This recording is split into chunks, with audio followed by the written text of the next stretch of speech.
先你講到啦，其實我真係想打尖問咗呢個問題先，點解靖國神社咧係咁惹人非議咧？嗱，我解翻嗱，我要知佢背景咯。我講呢套戲之前咧，解釋翻少少，你知道每一年啦嚇，無論日本又好，無論喺中國又好，無論喺南韓又好，對於一啲日本嘅官員去拜靖國神社咧，嗰個爭議性係大到不得了嘅。係啊，每年佢一拜嘅時候咧，搞到兩國反面啊咁樣㗎。外交問題啦，國際問題啦，其實要講翻咧成個靖國神社嘅背景，話翻俾啲可能年輕一代唔知發生乜事㗎嘛，或者有啲係即係政治冷感嗰啲。係啦，咁因為咧，其實你要知道一樣嘢就首先講翻一樣嘢就係，你知日本嗰個文化背景啦，就係其實每一個嘅所謂嘅神靈又好，嗰啲所謂嘅自然嘅嘢又好，其實咧佢哋都視為一種崇拜嘅對象嚟嘅。即係佢哋好尊敬已故嘅人嘅。係啦，即係一向以嚟都係咁嘅。OK，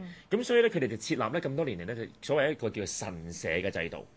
所謂神社咧，其實我發現好多人都誤解嘅。即係以為裏邊真係神嚟嘅。係啦，其實咧神社咧好多日本嘅神社根本其實就唔係所謂一個正宗嘅一個神嘅宗教信仰嚟嘅，因為咧一個神社可能佢係拜緊一個咧已故嘅人物嘅靈魂，或者可能拜緊一個大自然嘅一個靈魂，即係例如可能講緊一啲天照神社，可能拜緊太陽嘅，咁可能一啲稻荷神社拜緊狐狸嘅，上次講緊嗰啲啦，例如可能有啲係拜緊一個將軍嘅亡靈，咁可能有個即係可能個神將軍社佢只不過係正常人嚟嘅啫，冇錯啦咁佢過咗身，但係佢嘅事蹟係值得令人尊敬嘅，係啦，咁就會俾個神社。冇錯啦。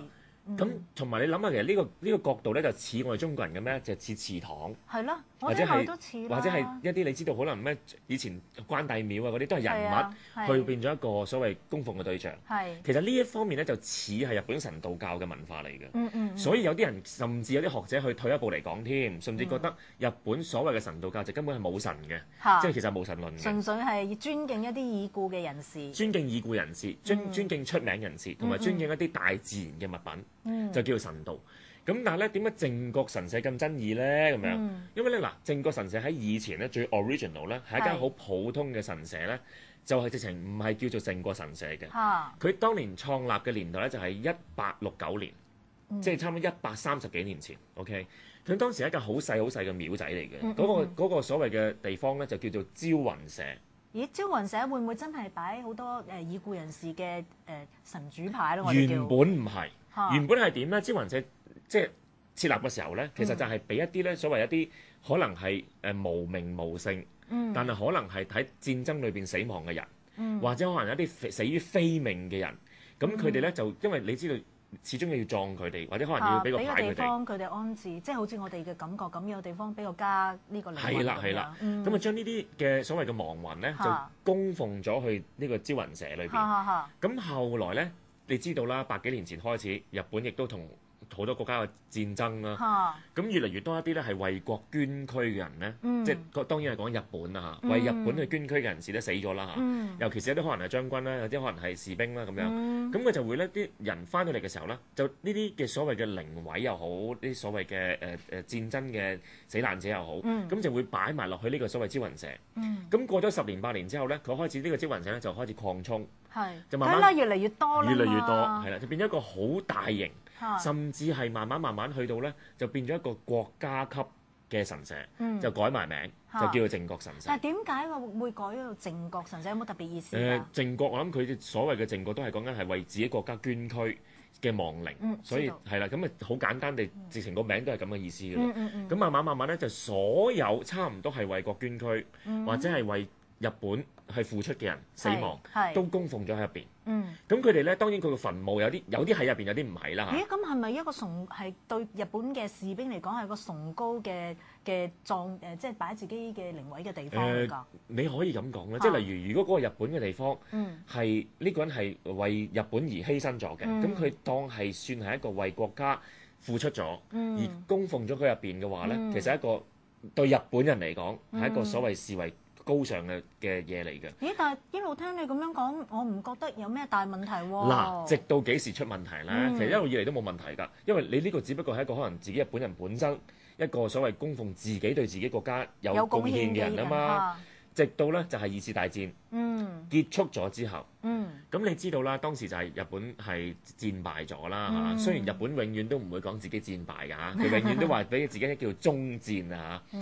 咁咧喺死咗之後，好多軍人死咗之後咧，咁當然好多人已經供奉入邊啦嚇。呢個都唔係最緊要嘅關鍵位，個關鍵位就係咧當時咧你知道審判啦，就所謂嘅一啲嘅戰犯啦嚇，即係當時負責。即係去攻打中國或者其他東南亞國家嘅一啲軍事人員，俾美國啦，主要係捉咗上嚟去審判啦。之後就所謂啊，一啲叫甲級戰犯啦。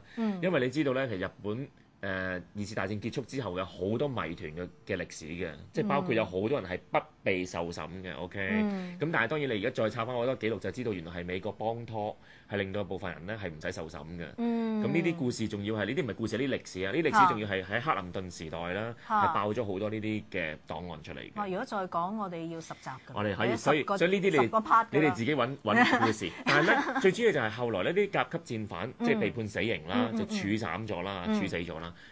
之後嗰幾十個重要嘅官員，甲級戰犯嘅官員咧，就係都被安排供奉咗喺呢個靖國神社。咦，咁就有奇怪嘅地方咯喎！你講得佢係戰犯，佢一定係犯咗罪㗎啦。當然喺日本人嗰個角度，佢哋就唔係戰犯啦。即係喺外國嘅角度就覺得佢嗰幾廿人係戰犯啦。但喺日本人嘅心目中，呢班人係英雄嚟㗎嘛。因為佢哋覺得係為自己國家去打仗㗎嘛。咁但係喺外國人心目中就覺得，喂，明明呢班人係我哋國際法庭裏邊話係戰犯嘅人，你都供奉咗喺呢個靖國神社。之後每一年有好多嘅官員，有好多嘅民眾，其實民眾就冇乜嘢，因為民眾係你表達自己嘅立場啫。